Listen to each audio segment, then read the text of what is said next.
اور میں یہ کیونکہ سب سے بڑا مسئلہ لوگوں کو ہوتا ہے بجلی اور پٹرول اور ڈیزل، اس کی وجہ سے ساری چیزیں مہنگی ہو جاتی ہیں. تو ہم نے یہ فیصلہ کیا کہ ہم اگلے بجٹ تک ان دو چیزوں کے اوپر ہم اب کوئی اضافہ بھی نہیں کریں گے، اور اس سے پہلے ہم نے یہ ان کو کم بھی کر دیا. 5 روپے یونٹ بجلی اور 10 روپے بلکہ 20 روپے پورا بنتا ہے پٹرول اور ڈیزل کا. پھر ہم نے احساس پروگرام کی جو نچلے طبقے کے اوپر جو ہم 12,000 روپے دیتے تھے، جو 80 لاکھ خاندان کو ہم دیتے ہیں، اس کو ہم نے 12,000 سے 14,000 پہ کر دیا. پھر ہم نے ایک اور کام کیا نوجوانوں کے لیے جو گریجویٹس ہیں، جس نے بی اے کی ہوئی ہے، جس کے پاس نوکری نہیں ہے. ہم نے فیصلہ کیا کہ ہم ان کو انٹرنشپ دلوائیں گے. 30,000 روپے جو بھی گریجویٹ ہوگا اس کو کہیں انٹرنشپ دلوائیں گے تاکہ ان کو کم از کم کوئی پیسہ ملے. پھر ہم نے اسکالرشپس کا میں آپ کو بتا دوں 26 لاکھ ہم نے اسکالرشپس ہم صوبے جو ہمارے نیچے صوبے ہیں اور جو سینٹر ہے، اور اس کے اوپر 38 ارب روپیہ ہم خرچ کر رہے ہیں. یہ اب پرائم منسٹر کے جو پورٹل ہے اس کے اوپر اب سارا کنٹرول ہوگا. سارے میرٹ کے اوپر ہم خود چیک کریں گے، پوری کمیٹی بنائی ہوئی ہے اکیڈمکس کی، میرٹ پہ ملیں گے، اور کوئی بھی کسی کو مسئلہ ہوگا وہ اس پورٹل کے اوپر آئے گا. لیکن پھر اب جو آئی ٹی سیکٹر جو فیوچر ہے ہمارے نوجوانوں کا، جس طرف دنیا جا رہی ہے ٹیکنالوجی کی ریولوشن، یہ ذرا آپ سنیں. آئی ٹی سیکٹر کے لیے اس میں آئی ٹی کمپنیز بھی ہیں اور فری لانسرز بھی ہیں. پہلی چیز، ان کو 100% ہم نے ٹیکس معاف کر دیا.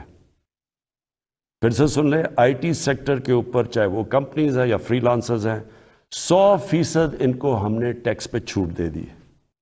دوسری چیز، فورن ایکسچینج. اب تک ان کا ہم نے کوئی کنڈیشنز لگائی ہوئی تھی کہ اتنا فورن ایکسچینج آپ کو پاکستان میں رکھنا ہے. ہم نے مکمل طور پہ 100% فورن ایکسچینج پہ ان کو چھوٹ دے دی ہے کہ یہ چاہے کوئی اس کے اوپر ریسٹرکشن نہیں ہے، باہر لے جائیں اندر لے آئیں، 100% اب فورن ایکسچینج کی موومنٹ ان کے ہاتھ میں ہے. یعنی ہم نے ریسٹرکشن ساری ختم کر دی ہے. اور تیسری چیز، جو سٹارٹ اپس ہیں، جو بھی آئی ٹی کی سٹارٹ اپس ہیں، ان کو 100% ہم نے کیپٹل گینز ٹیکس سے ختم کر دیا. یعنی ان کا ٹیکس ختم کر دیا سارے سٹارٹ اپس کا، جو کیپٹل گینز ٹیکس ہے. اس کے بعد انڈسٹریل پالیسی. اب یہ بھی پہلے ہم نے کنسٹرکشن پالیسی لے کے آئے تھے جس کی وجہ سے کنسٹرکشن میں پاکستان میں اٹھ گیا. اب ہم لے کے آ رہے ہیں آپ کے لیے انڈسٹریل پالیسی. انڈسٹریل پالیسی میں ہم کیا کر رہے ہیں کہ جو بھی انڈسٹری لگائے گا، جو بھی پیسے لگائے گا انڈسٹری کے اندر، اس سے کوئی سوال نہیں پوچھے جائیں گے. یہ ہم نے کنسٹرکشن میں بھی شروع میں یہ کیا تھا. اور جو سکھ انڈسٹری ہے اس کی ریوائول کے لیے ہم آپ کے سامنے پورا پروگرام ہے. ان کے لیے ٹیکس کی چھوٹ دیں گے ان کو. اس کے ساتھ انشاءاللہ کل میں لاہور کے اندر آپ کو پورا انڈسٹریل پالیسی کا پورا پیکج دے دوں گا. اور پھر تیسری چیز، جو اوورسیز پاکستانیز ہیں، جب بھی وہ پاکستان کی انڈسٹری میں انویسٹ کریں گے یا وہ پاکستان کے انڈسٹریلس کے ساتھ جوائنٹ وینچر کریں گے، ان کو 5 سال کا ٹیکس ہالیڈے ہم نے کر دیا، تاکہ 5 سال تک کوئی ٹیکس نہیں دیں گے. پھر ہمارا کامیاب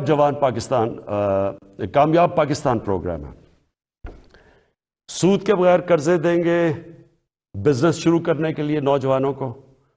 سود کے بغیر کسانوں کو دیں گے قرضے، سود کے بغیر وہ اپنی زمین پہ پیسہ خرچ کر رہے ہیں. اور پھر سستا سبسڈائز، بالکل جو غریب لوگ اپنا گھر بنانا چاہتے ہیں ان کو بالکل سستا قرضہ دیں گے. پھر اور یہ 407 ارب روپے کے قرضے ہیں جو یہ ان 3 ایریاز میں جائیں گے. لو کاسٹ ہاؤسنگ، گھروں کے لیے، کسانوں کے لیے اور بزنس کرنے کے لیے شہروں میں 407 ارب کے قرضے یہ اگلے 2 سال میں ہم دیں گے. پھر آخری 2 چیزیں مجھے بڑا فخر ہے کہ ہم نے بڑی مشکلوں سے پاکستان میں بینکوں کو راضی کیا، ان کے لیے ان کے سارے جو آسانیاں پیدا کی، سبسڈائز کیا کہ بینکس چھوٹے لوگوں کو قرضے دیں. ابھی تک تنخواہ دار لوگ وہ ابھی تک ان کو بینک قرضے نہیں دیتے تھے، کمزور. ساری زندگی میں نے تنقید دیکھی ہے. میں کرکٹ کیپٹن سے مجھے تنقید ہوتی تھی. میں نے سارے مغرب میں دیکھا ہوا ہے کہ کیا ہے. انگلینڈ کے اندر جدھر سے ہم نے جمہوریت کے ویلیوز لے کے آئے ہیں، میں نے انگلینڈ میں ایک کیس لڑا ہے، یہ جو ہرجانے کا کیس. سب سے بڑا ان کا کھلاڑی تھا جس کا میرا کیس ہوا تھا. مجھے پتا ہے کہ کبھی بھی کسی کی جرت نہیں ہو سکتی جو یہاں چیزیں جس طرح کی غیر ذمہ دارانہ چیزیں یہاں آتی ہیں, کسی کی جرت نہیں ہو سکتی کہ یہی جا کے آپ کسی اور جمہوریت کے اندر کریں. تو میں یہ صرف اس لیے کہہ رہا ہوں کہ یہ اس ملک کے لیے اتنا ضروری ہے. مجھے اتنے لوگ کال کرتے ہیں, مائیں کال کرتی ہیں, میسیجز دیتی ہیں کہ کس طرح کے حالات ہو گئے ہیں, کیونکہ کوئی پوچھنے والا نہیں ہے. تو اس کے اوپر میں نے صرف یہ کلیئر کرنا تھا کہ اس کا کوئی آزادی صحافت سے تعلق نہیں ہے. جو اچھے صحافی ہیں وہ خوش ہوں گے کہ فیک نیوز ختم ہو. وہ تو ان کی تو کریڈیبلٹی ہوتی ہے کہ صحیح, اور اچھی صحافت تو ایک اثاثہ ایک معاشرے کا. ان کی جو تنقید ہوتی ہے وہ ہمارے پرائم منسٹر وزیروں کو آگاہ رکھتی ہے کہ ہم نے کیا کرنا ہے, ہم کیا غلطیاں کر رہے ہیں.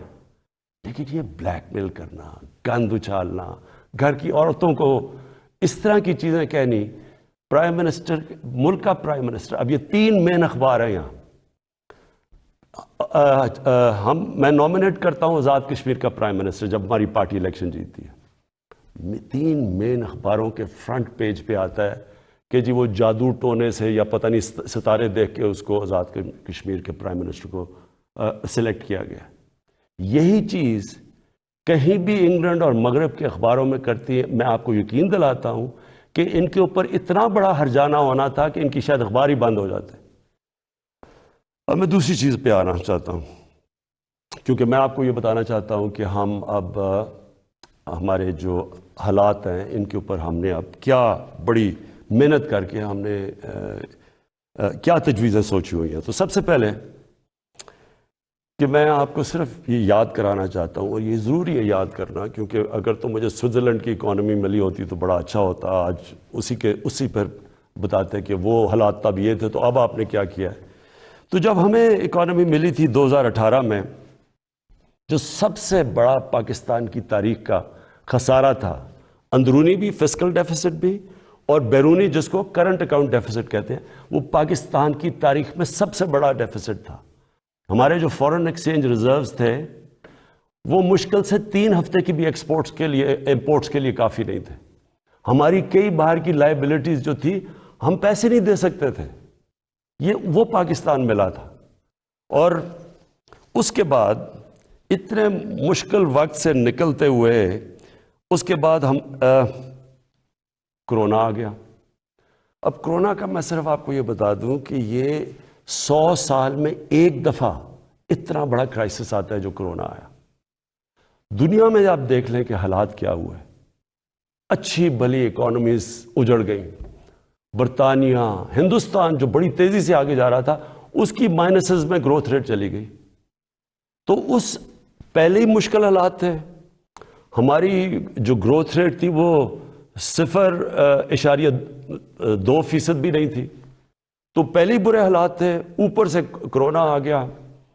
تو اس کرونا کے وبا سے جس طرح پاکستان نے ڈیل کیا اور کرتا آیا وہ میں ابھی بعد میں بتاؤں گا. لیکن اس کے بعد 2 اور چیزیں ہو گئیں. کیونکہ پہلے تو کرونا آ کے لاک ڈاؤنز ہو گئے, اس کے اپنے مسئلے آئے. اس کے بعد جب لاک ڈاؤنز اٹھنے شروع ہوئے تو سپلائی لائنز افیکٹ ہوئی تھی. اس سے ایک کموڈٹی سپر سائیکل کہتے ہیں, یعنی جو کموڈٹیز تھیں وہ تاریخی مہنگی ہو گئی. اس سے کیا ہوا کہ دنیا کے اندر مہنگائی آ گئی, انفلیشن آ گئی. تو میں صرف آپ کے سامنے رکھنا چاہتا ہوں کہ اب میں صرف یہ اس لیے بتا رہا ہوں کہ ہم کوئی دنیا سے علیحدہ تو نہیں ہے نا. کئی چیزیں ہیں جن کو ہم امپورٹ کرتے ہیں. تیل ہے, گھی ہے, 70% امپورٹ کرتے ہیں. دالیں امپورٹ کرتے ہیں 70%. یہ ساری جتنی چیزیں تھیں, اور بجلی جو ہماری ہے وہ اگر آپ 60% جو بجلی ہے وہ امپورٹڈ فیول سے بنتی ہے, یعنی یا کوئلے پہ یا اب گیس پہ اور یا پھر تیل پہ. تو سب مہنگی ہو گئی.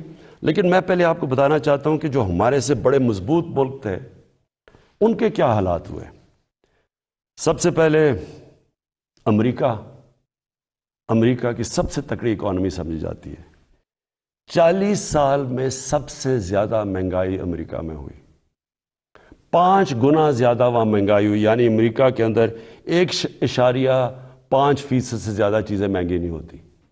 یہ 10 سال تک اتنی رہتی ہے مہنگائی 1.5%. وہاں مہنگائی پہنچ گئی 7.5% پہ. اس کے بعد کینیڈا جو بڑا، یہاں سے کتنا پیسہ خرچ کر کے لوگ کینیڈا جاتے ہیں اور کینیڈا کے شہری بنتے ہیں، 30 سال میں سب سے زیادہ مہنگائی کینیڈا میں آئی. اس کے بعد برطانیہ 30 سال میں 1992 کے بعد سب سے زیادہ مہنگائی وہاں آئی. ترکی میں 20 سال میں سب سے زیادہ مہنگائی آئی.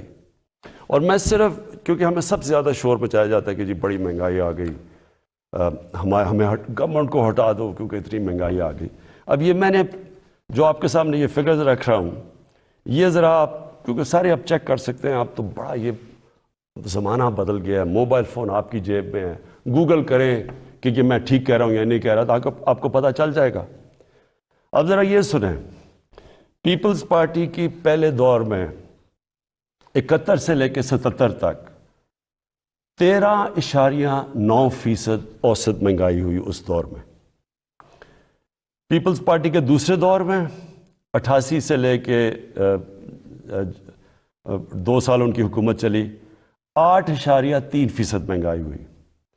پھر ان کے پیپلز پارٹی کے تیسرے دور میں 94 سے لے کے 96 تک 11.6% مہنگائی ہوئی.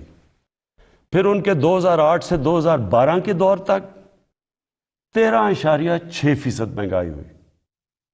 اب یہ ساری نوٹ کر لیں فگرز کہ ان کے 4 دور میں کتنی مہنگائی ہوئی، کہ صرف ایک دور میں دوسرے دور میں 8.3 ہوئی تھی، باقی ساری 10% سے زیادہ مہنگائی ہوئی. نون لیگ پہلا دور 90 سے لے کے 93 تک 10.08% مہنگائی ہوئی. دوسرے دور میں 97 سے لے کے 99 تک 7.2% مہنگائی ہوئی. اور ان کا جو تیسرا دور تھا جس میں آپ کو یہ بتا دوں کہ سب سے کم تیل کی قیمتیں تھیں ان کے دور میں، تو ان کے 5% مہنگائی ہوئی. اور تحریک انصاف جس نے جو اٹھتا ہے کہ جی مہنگائی میں مر گئے، تحریک انصاف کی مہنگائی ہوئی 8 ہمارے جو ابھی تک 3.5 سال میں 8.5%. تو پہلے تو یہ ذرا واضح ہو جائے آپ کو کہ مہنگائی کتنی ہے ان کے مقابلے میں، کیونکہ وہ بڑا شور مچا ہوا جی گورنمنٹ گرا دو، جلدی سے گرا دو، کیونکہ لوگ پس گئے مہنگائی میں. پہلے ہاں ہے مہنگائی اور میں اس کے اوپر ابھی بعد میں آنے لگا ہوں، لیکن ہم اس وقت مہنگائی آئی ہوئی ہے جو دنیا کے اندر مہنگائی کا سائیکل آیا ہوا ہے. اچھا جی، پھر